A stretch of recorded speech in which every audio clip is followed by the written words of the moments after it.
मुंबई पालिकेच्या तिजोरीच्या चाव्या कुणाच्या हाती जाणार याचा उद्या फैसला होणार आहे। मुंबई महानगरपालिकेच्या समितीचं अध्यक्षपद कोणाकडे जाणार याचा तिढा अद्यापही कायम आहे। आज रात्री भाजप आणि शिवसेना यांच्या प्रमुख नेत्यांमध्ये बैठक होणार आहे आणि त्यानंतर हा तिढा सुटण्याची शक्यता आहे। मुंबई पालिकेत स्थायी, सुधार, शिक्षण आणि बेस्ट या 4 वैधानिक समित्या असून या 4ही समित्यांवरील नियुक्त सदस्यांची नावं जाहीर केली गेली आहेत। उद्या स्थायी समितीच्या अध्यक्षपदासाठी अर्ज सादर केले जाणार आहेत, तर 20 फेब्रुवारीला शिक्षण आणि स्थायी समिती अध्यक्षपदाची निवडणूक होणार आहे। तसंच 23 तारखेला सुधार आणि बेस्ट समिती अध्यक्षांचीही निवड केली जाणार आहे।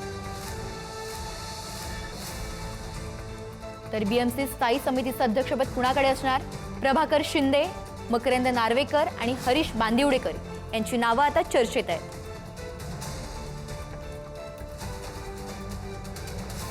शिकूया AI ची क्रांती, चला करूया MSCIT।